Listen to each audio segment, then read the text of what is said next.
Okay, so are you okay with us sharing this recording of your story publicly? Heck yeah, man. Let's do it. Can you or anyone that you may mention during your story face legal prosecution due to anything that you shared in your story? Oh shit. Let's just go with no. I'll leave it. I'll leave anybody out there. Who knows? Like we're fucking addicts, Yeah. man. We're addicts in recovery. You never know where my brain's gonna go, but I'm gonna say no because I know if I say yes, you're not gonna record. I'll still record. I'll still put it out there.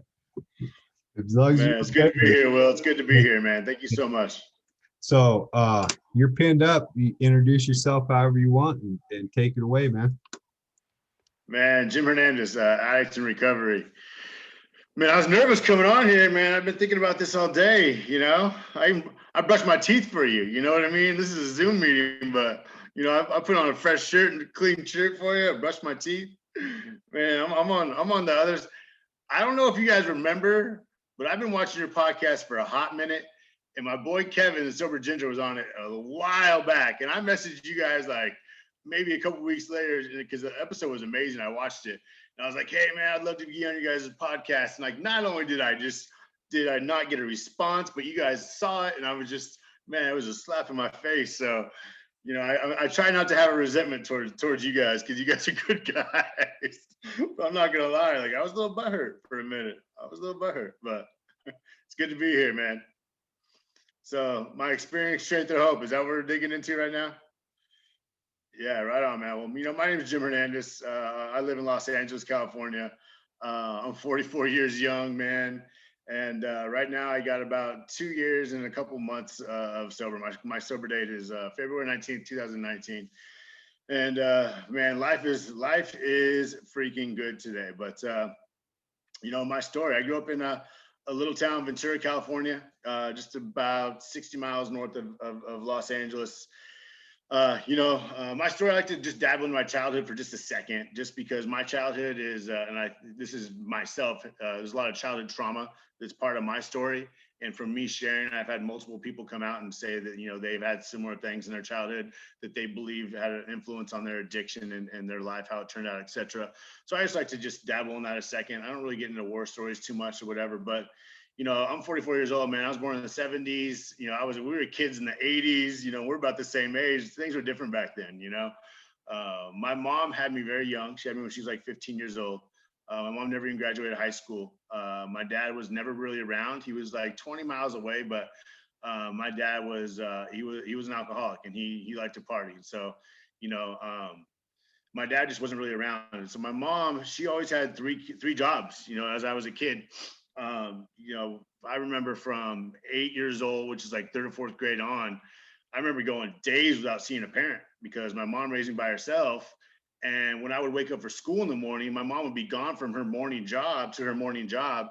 I would get home from school and she would have come home in between while I was at school and changed and went to her night job. And, I would go to sleep while she was at her night job. And I would just like literally, it was my normal. All of our normals are our normals, but they're very different. But that was my normal, man. As like an 8-year-old in the 80s, I would go days without seeing a parent. So, my mom, I don't even to this day think I've ever seen my mom drink. I probably have, but obviously it's nothing that stood out to me. So I can't sit here and say, I was around alcohol a lot as a kid because, I was only around alcohol when I was with my dad, and that was really, really rare. I don't remember my mom drinking at all. And, but my mom had me young, and so she, like most young people, she wanted to go out and do what young people do, which is like go out and party a little bit. And she wanted that male attention, and she wanted a boyfriend for herself because that's what people have. We all want that connection and that camaraderie.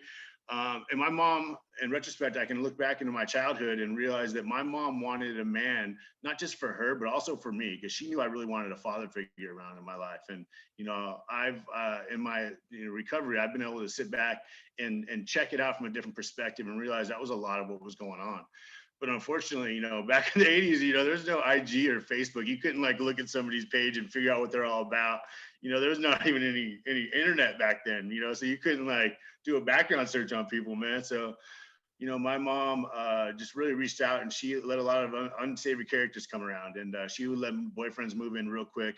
And I would be alone with these guys a lot because, you know, my mom worked so much. So, you know, as a young kid, and I'm talking about 7, 8, 9 years old, some really god awful things happened to me that I hope don't ever happen to anybody.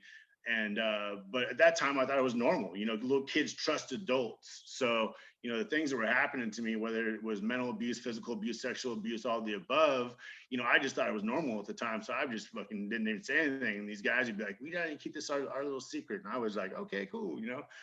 And then you know, when I got about 13 or 14, you know, I started realizing like some of that shit was fucking wrong. Like, oh man, like, you know, whatever it is, talking to kids at school or watching something on TV, you realize that shit that happened to you at a young age was wrong. But at this point, you know, I'm embarrassed and I don't know how to deal with it. You know, I'm ashamed. And so I just bottle that stuff up and act like it didn't happen. So, you know, I think I got drunk at the first time, maybe like 8th grade off Old English. And then maybe like the second or third time was like my sophomore year in high school. I didn't drink that much in like high school or college because I played sports a lot.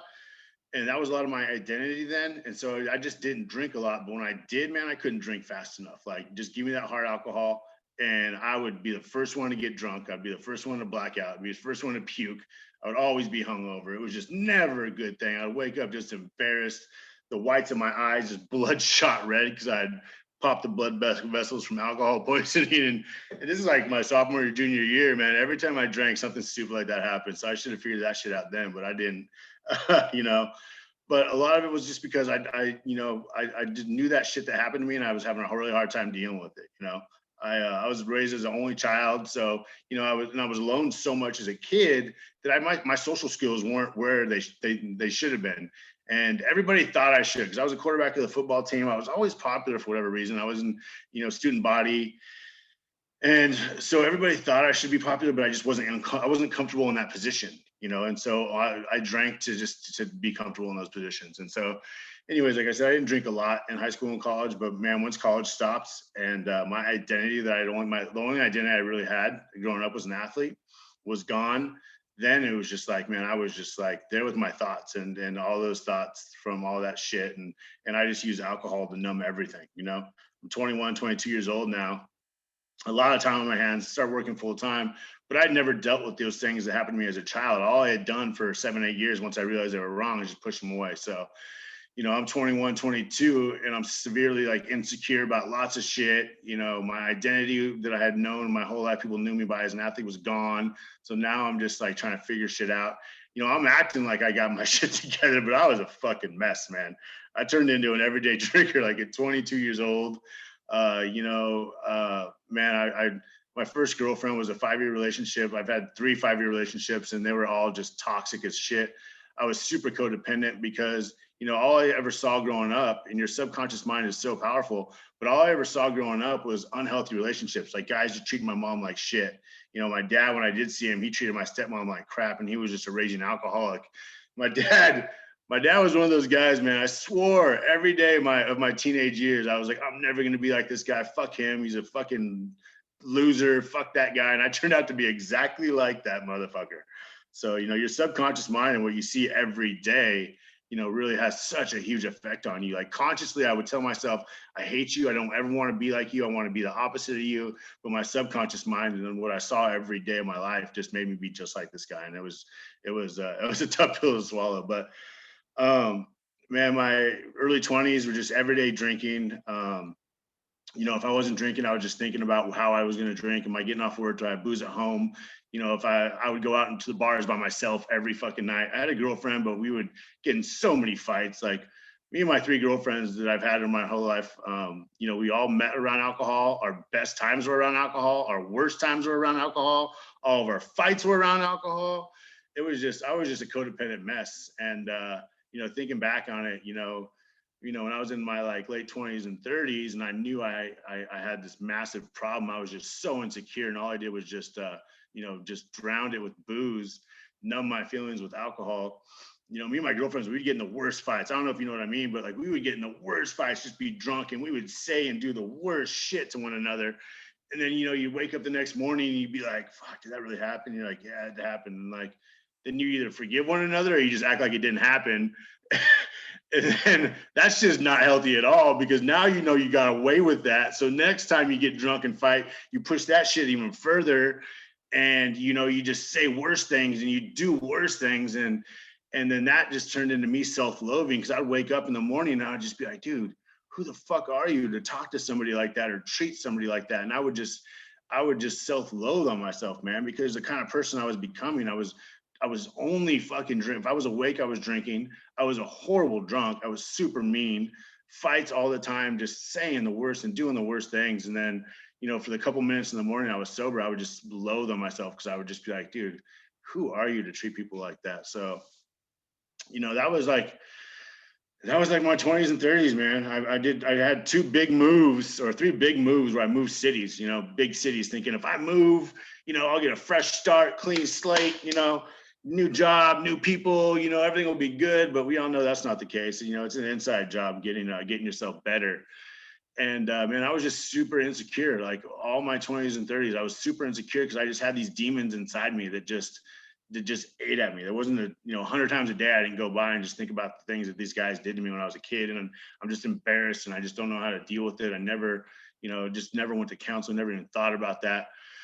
And I'm just, I'm trying to love myself, because I hate myself. So I'm thinking, if I get this girl, if I have sex with this girl, or if I pull this girl, I'll, that'll validate me. I'll love myself because I did that. Or if I go to the gym and I work out and get myself to look this way or look that way, or if I get this car, if I buy this house, I'm using everything exterior trying to make myself love myself. And we all know that's an inside job. So that was just a horrible fucking cycle that I was just putting myself through. That was just absolutely horrendous. And, just cut to the chase. Like my life just spiraled out of control. I lost a house. I lost all my friends and family. The little bit of family and people that talked to me, I left. They were in LA, and I lived in San Diego at the time. I was like, all right, I'm gonna go back to LA, be close to my family, help my family out. Like I'm no fucking help to anybody. I'm just a mess. I'm an everyday drinker. I'm now a 24/7 drinker. I'm like, literally, if I wake up in the morning, I got to grab that cup next to the side of the bed or the couch or wherever I passed out that has a little bit of liquor left in it. And I got to chug that just so my shaky hands go away and I can just even walk. My legs were just not even working. It was just absolutely embarrassing. And so I'm like, now I'm just drinking to live and survive, man. It's like, being a social drinker left like a long time ago. I turned into an everyday drinker. I bought this house in this town called Temecula, and I can look back and laugh at some things, but I would always drink Sky Vodka and Corona.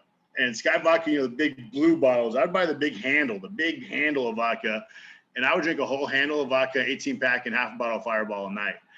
And I would be terrified to open my garage door because my neighbors would see the fucking 30 bottles of Sky Vodka in my garage and like the 19 empty cases of beer and Fireball. I was like literally embarrassed to open my garage door because that stuff was all sitting in there. I would sneak it into my car and then go take it to recycle center, man. It was bad. Like everybody knew but me. Like I knew, but I was an absolute mess. And I came to Los Angeles, man. I came to Los Angeles in 2013. And that's when the rails just fell off. That's where I got introduced to cocaine. I never really did drugs. Like my story is like 99% alcohol, but moved to LA, man. That LA lifestyle just sucked me in fucking quick. I was bartending, making lots of money, but I wasn't saving shit. So when I first moved to LA, I was living out of my car, my SUV. And then I got an apartment for a couple months and I couldn't pay rent. I just wouldn't pay rent. I was making like $400 or $500 a night in 2013, 14, just in tips, if not more. But I was just spending it all on alcohol and drugs, on just that fucking life, man, that lifestyle. Like it was crazy. And so I lost my apartment and I was living out of my SUV. And I remember, man, I thought I had it together. I was bartending, thought I was the shit, just drinking and doing coke all day, every day. I worked out at Gold's Gym where I showered because I didn't have an apartment. I showered at the gym. So I remember I had bought on Groupon or something, a membership to Gold's Gym, like a 1-year membership, Gold's Gym Venice. And I'd go work out there and I would shower there. And I'd walk out to my SUV and I'd throw my gym bag in the SUV and I'd grab the big Gatorade bottle that was half vodka. And I would just walk down to Venice Beach and I would just get fucking blacked out drunk every day at the basketball courts in Venice. And I'd walk back to my car and I'd find somebody to do a couple lines with and do some stupid shit with. And I would take a couple hours nap and I'd go bartend that night and just do it all over again. And then I got fired from my job and my car got repossessed pretty much like at the same exact time, man. So this fucking guy that thought he had his shit together because he was living out of his car showering at Gold's Gym. Now lost his job and his SUV, so it was just like, then I'm completely homeless in Venice Beach, man. And it was crazy. I had got a little tiny storage unit that I had, got on Groupon also. Groupon used to be my shit back in the day. And I bought a year membership to that too for the storage unit. It was a tiny little one, like the size of a closet. And so I remember I would just have like just the 25 articles of clothing that I owned in there. And sometimes I'd try to sleep in that storage unit, but they usually know because it's all monitored and like with surveillance and shit. They would kick me out. But man, I'm homeless in Venice Beach. Started getting arrested a lot. You start getting 5150'd all the time, man. I'm getting in fights. I'm getting mugged. I'm mugging people. When I was homeless in Venice, man, I don't know how, I still had pride, I never bought a tent. I never lived in a tent because that meant I was homeless in my mind. Like, we're fucking sick fuckers. Like, I'm literally homeless, but I didn't buy a tent, so I wasn't homeless. But I remember I would sneak up onto people's patios and steal their cushions off the patio furniture. And I would I'd find a little cut somewhere, man. I would sleep on that so it was comfortable. I would sneak on the boats in Marina Del Rey. I was in the marina a lot. And so I'd figure out like the routines, what boats were empty. I'd get to know the locals and I would sneak on the boats and stuff. But man, my life, I laugh, but my life was just out of control and I was lost. I was seriously lost. Like, I really didn't care if I was alive anymore. I started getting 5150. My anxiety was just starting to go through the fucking roof. Like, I never knew what anxiety really was till, it absolutely just fucking froze me. And I was just paralyzed by it in like my late 30s. And, how I dealt with anxiety was just drugs and alcohol. And, man, I'm starting to go to jail a lot because I'm getting caught up in doing some stupid shit. I got 5153 times in 9 months, and I think a lot of us maybe you know what that is, maybe you don't. But it's when you go to a psych ward, you do something like, usually if you say you're suicidal to a cop or in a hospital, they'll take you to a psych ward for 72 hours. But the one I love to tell about that I laugh at is I was in South Central LA, and a friend was letting me stay on their couch for a while, and I was just drunk the whole time. So finally, he came home one night. And he's like, dude. He's like, man, I'm trying to help you, but you don't even want to help yourself. He's like, dude, you need to get the fuck out. Like, just bye. Like, you're just like death. You're just like skin and fucking bones. Like, who are you? And he kicked me out. And it was like a Thursday or Friday night in South Central LA, which is not a good neighborhood. And I'm just wasted walking the streets, just getting in fights, man. And I remember I walked up to in front of this wrong house. They had a bunch of guys on the patio drinking and partying. And I started running my mouth talking shit. And they all started chasing me, man. They're chasing me through fucking alleys and down the street in South Central. I remember I jumped in a fucking bush and I called 911 on myself. Like, cause I was gonna die. Like, I was literally gonna fucking die. Like, I had like 5 dudes chasing me in South Central. So I literally called 911 on myself, man. And a couple minutes later, my phone rang and it was dispatch. And they're like, where are you? And I'm like, I'm over here on like Normandy and 54th. And they're like, the cops are out there looking for you. I'm like, I'm in a fucking bush. Come find me. And anyways, I got out of the bush and I found the cops and they fucking put me in a straitjacket right away. Boom. Straitjacketed me up and took me into a 72-hour hold, man. Another 5150. But so anyways, man, what happened? Like, remember I had an appointment with my my probation officer and at LAX courthouse, and I walked in there and I probably hadn't showered in like a week, and I didn't realize it because you can't smell yourself, but my probation officer looked at me and she's like, dude, what the fuck is wrong with you? Like, you stink, you look like fucking death, like, who are you? And I was just like, wow, okay. And I don't know what it was, but that was the first time ever in my life I told somebody, like, man, I don't know. Like, I need help. Like, for the first time ever, my little old lady probation officer, I was like, dude, I need help. Like, I honestly don't care if I'm alive tomorrow. Like, I really don't care. Like, I need help. Like, I don't know how to live life on life's terms anymore. And she hooked me up with a place called Homeless Healthcare of LA, made me an appointment to go over there. So I went down there like a day or 2 days later, and they hooked me up with a bed in a program, a transitional rehab facility. When I didn't know programs existed. Lots of people don't even know what programs are, but a government funded program is something for people off the streets or out of men and women getting out of prison, and they help transition you back into hopefully being a productive member of society, because obviously if you've become homeless, you've lost any skill to manage money or pay bills or have responsibility, et cetera, et cetera. If you're in prison, man, being institutionalized is a real fucking thing. Like, that's real. Like, And so programs are government funded things. So, I just never thought I could get help because I didn't have money and I didn't have insurance. I didn't think I can get into one of these. I thought it was just bougie rehab centers that I knew I couldn't get into, but they got me into this place in Venice Beach, and it was a 53-man facility. It was just like LA County Jail, man. It was like LA County Jail West, just right on the fucking beach. And the same people, the first day I walked in there, all the Mexicans were hanging out over here in the corner, just fucking talking war stories. All the blacks were over here playing dominoes and cards and shit. All the old white dudes were over here just being fucking angry, and people were fighting over TVs over here. And it was just like being in county, but it was a treatment center. And, I don't know what it was. I walked in that facility and I just said, I knew I was gonna be there for 6 months. And I just said, you know what, Jim, like, you fucking suck at life. If you're going to be here, you're just going to give it your all. And you're going to do what the fuck you're told. And, there wasn't a lot of recovery going on. There's lots of drugs in that facility. There's lots of weapons, lots of fights, like just lots of it was just fucking county jail. But it was, if you wanted it, it was there for you. There was counselors there and there was a program. So I just, I did whatever any of my counselors told me, man. I fucking, the most important thing I did was I found God. I found my higher power again, and I don't know what it was, but I became humble in that place. I just did whatever I was told, I journaled every fucking day. I still have my journal. It's right here. This is my journal from rehab. The bindings broke off at the front and back, but I have all the dates, man. I go back and I read this thing and I can put myself back in that spot and I can read that and I can remember how I felt that day and when I was writing, and that keeps me sober today, man. Going through all my journals that I have, and I dug into the big book, man. I read the first 163, and I was like, fuck, man. There's people out there that fucking are telling my story. Like, whoa. I didn't think, I thought this was just me. I thought this obsession with alcohol, like all I did was live to drink. That was it. If I wasn't drinking, how am I gonna get my next drink? Who am I gonna score? Where am I gonna eat? Out of this trash can? Like, where am I gonna get my next bottle? Like, I was just obsessed with just drugs and alcohol. And when I realized that there is a way you can get out of this, and this was it, I jumped in, man. There was a gym on the bottom floor, a little ragged ass gym. I was just down there. My whole life I'd always scream like mind, body, soul, my active addiction.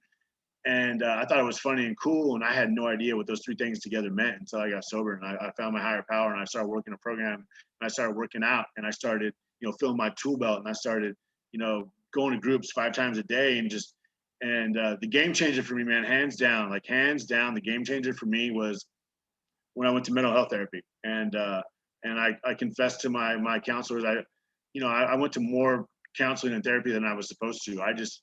Anytime I can get in, I went in there.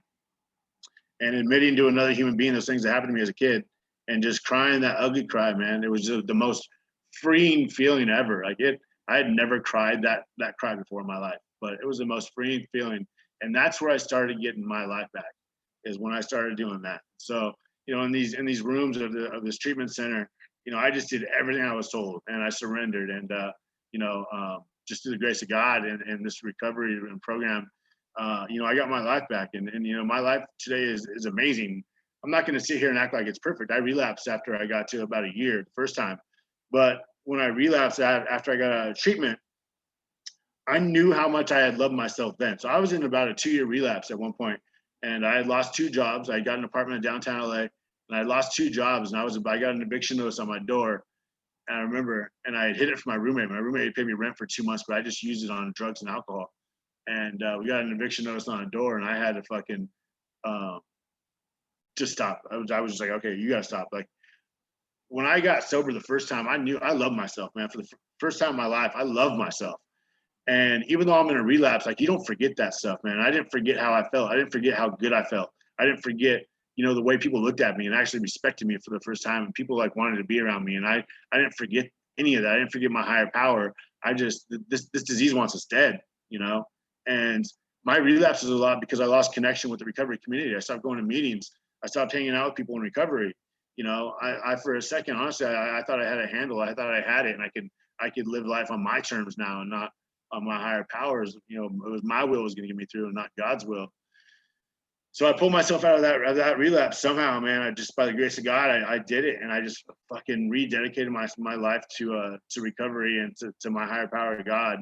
And life today is just it's a blessing. I'm blessed beyond my wildest dreams, man. I can't even explain how good my life is. my life is better today than I ever thought possible. When I say ever thought possible, I'm not just talking about when I got sober. I thought, okay, you know, hopefully my life can get this good. I'm talking about like when I was like 22, 23, 24, and I didn't think I had an issue. I thought I was a normie, and I pictured my life like amazing, like this way, boom, boom, boom. My life's better today than that dream back then was.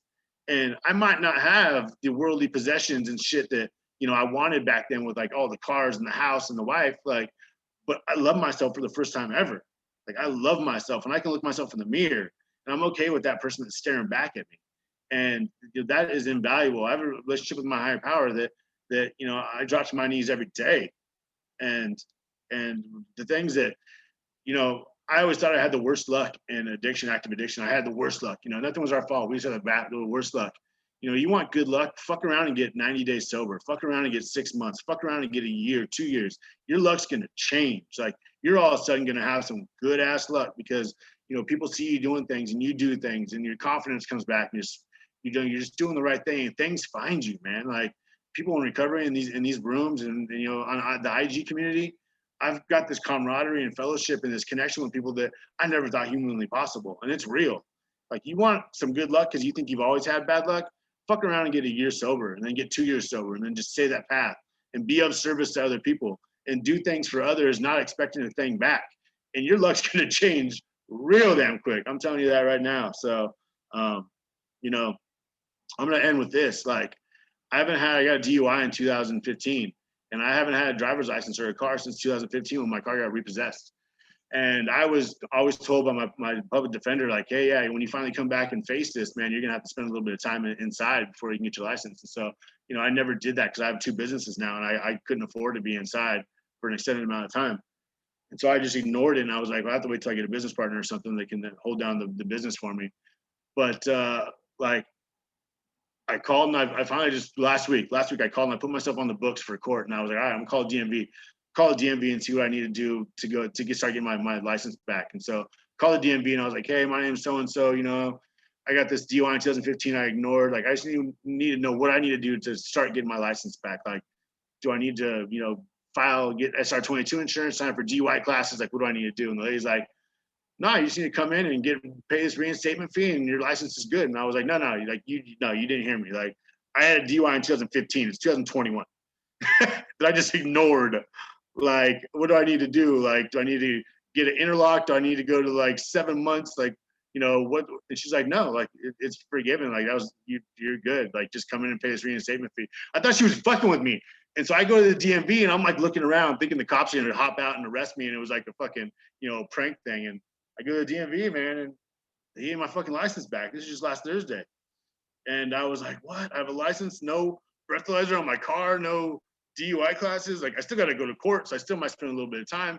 But I went out and I bought a car on Sunday. I haven't had a car in 6 years, man. I live in downtown LA and I've used public transportation as a 44-year-old man. I've just been using public transportation, but living in downtown LA, that's not a big deal because everybody does it. But man, I got my license back. That's God in recovery, man. I thought I was going to go to jail for 6 months minimum, and I still might. But I got my license, and I'm driving around right now, man. And it's like, I'm telling you, man, you want to change your luck and just experience the true miracles and joys of life. Like, if you're an addict like me and you have this disease of addiction, which everybody doesn't, God bless, but get sober, man. Fucking miracles will happen. And, you know, everything you've dreamed of is possible. It's out there for you. Like, everything I've dreamt of, it's not too late. Like, I'm just doing shit. I challenge myself. I make a plan every day. I pray every day. I make a plan, and I go out and I attack that plan. And man, I'm just blessed beyond my wildest dreams. And I got cotton mouth right now. I'm talking so much, so I'm gonna shut the fuck up.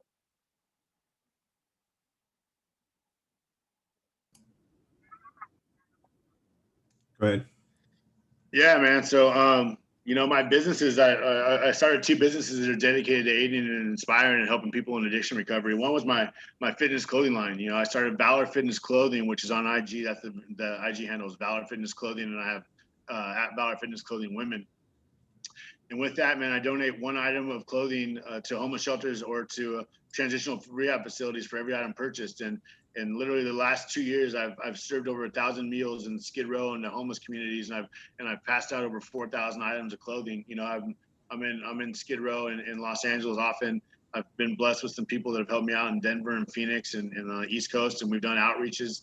And you know, I have this business that people are behind and support me, and it's only because of recovery. And I just started this nonprofit called Valor Rising, and we're going to go into treatment centers that are government-funded treatment centers and facilities. And you know, I go in and I do H&I panels in there. And the purpose of this is to connect with men and women that are in these facilities and have them come out and do sober active events with us and workouts. And so when they get out of treatment, they'll have a community to be part of. You know, they'll be established to something, because what people don't understand, especially normies, is like when you go, you know, people think rehab and treatment, and they think you get out and like, oh, you go back to your husband or wife or your support system, your family loves you.